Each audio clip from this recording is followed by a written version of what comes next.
हरे कृष्णा। जो गीता ज्ञान भगवान श्री कृष्ण ने अर्जुन को दिया है वह हमें भी प्राप्त हो। भगवान श्री कृष्ण जी से हमारी यही प्रार्थना है। श्रीमद् भगवत गीता 14वां अध्याय। श्री कृष्ण भगवान बोले, फिर भी ज्ञानों में श्रेष्ठ ज्ञान मैं तुमसे बताता हूँ, जिसके जानने से सारे मुनिजन मोक्ष रूप परम सिद्धि को प्राप्त हुए हैं। इस ज्ञान की सहायता से मेरे स्वरूप को प्राप्त हुए लोग सृष्टि के समय नहीं जन्मते और प्रलय काल में कष्ट नहीं पाते। हे कौन्ते, सब कर्मों में जो मूर्तियां उत्पन्न होती हैं उनकी उत्तम स्थान प्रकृति है और मैं बीज देने वाला पिता हूँ।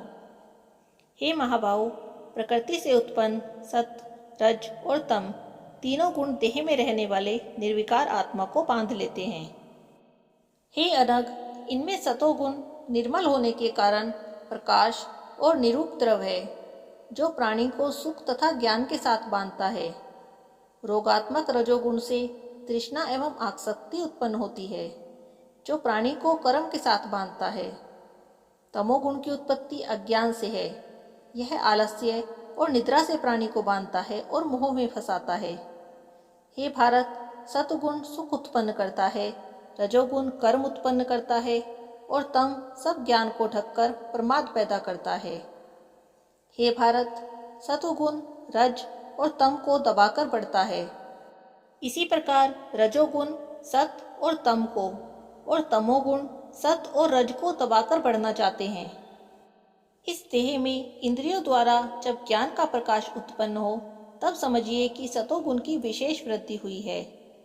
हे भारत, रजोगुण की वृद्धि में लोभ कर्मों में प्रवृत्ति, कर्मों का आरंभ, अशांति और इच्छा उत्पन्न होती है।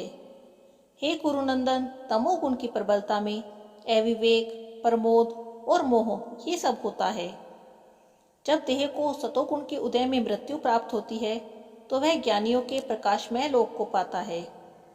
रजोगुण के उदय में मरकर कर्मों में आसक्त मनुष्य जन्म लेता है और तमोगुण के उदय में मरा हुआ मूढ़ योनि में जन्म पाता है।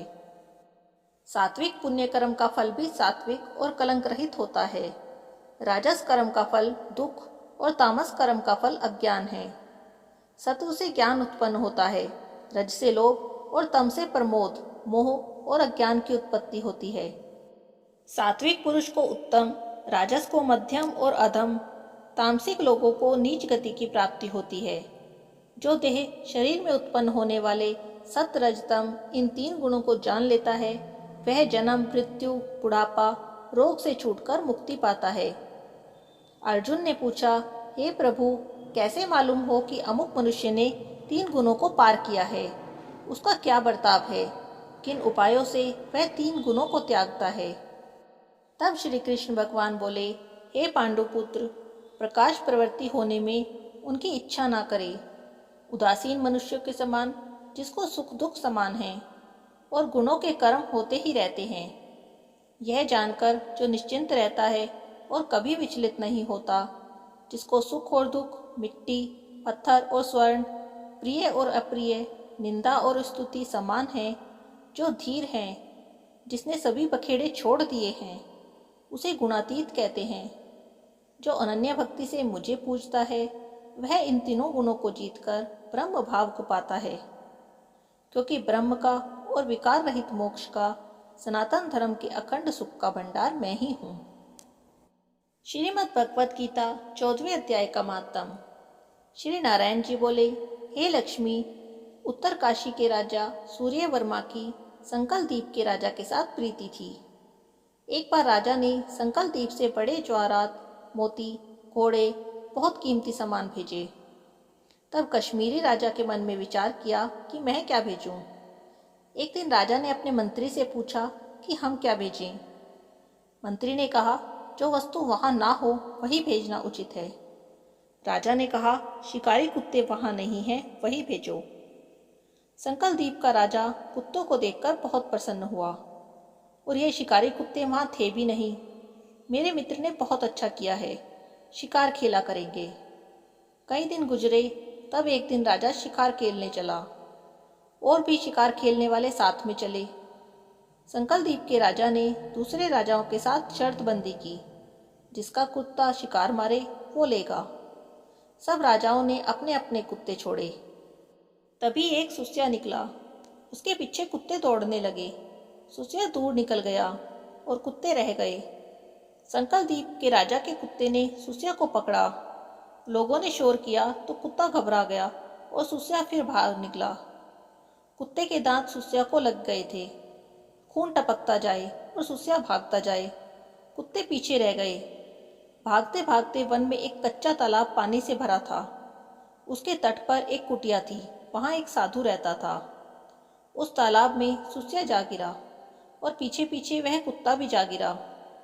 इतने में राजा भी घोड़ा दौड़ाकर वहां पहुंचा तो देखा दोनों तालाब में मरे पड़े हैं। राजा को देखकर उन दोनों ने कहा, हे राजन, तुम धन्य हो। तुम्हारे प्रताप से हमने देवदेही पाई है। राजा ने पूछा, यह कैसे? उन्होंने कहा, हम नहीं जानते। इस जल को छूने से ही हमें यह देवदेही मिली है। राजा बोला, मेरे भाग्य धन्य हैं जो तुम्हारा उद्धार हुआ। इतना कहकर वह दोनों वैकुंठ को गए। राजा ने नमस्कार करके पूछा, हे संत जी, वार्ता कहो। उस संत ने कहा, हे राजन, मेरा गुरु यहाँ रहता था। नित्य स्नान करके गीता जी के 14वें अध्याय का पाठ करता था। मैं भी यहाँ स्नान करके गीता जी का पाठ करता हूँ।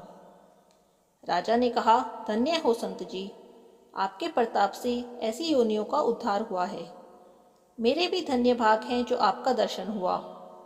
मुझे इनकी पिछली कथा सुनाओ।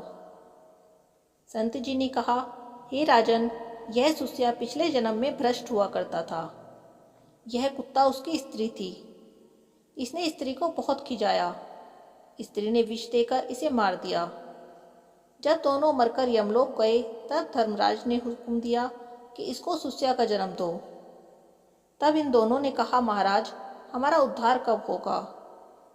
तब धर्मराज ने कहा, जब श्री गीता जी के 14वें अध्याय के पाठ करने वाले संत का स्थान का जल का स्पर्श होगा तब तुम्हारा उद्धार होगा। यह दोनों धर्मराज के घर पर पधारे।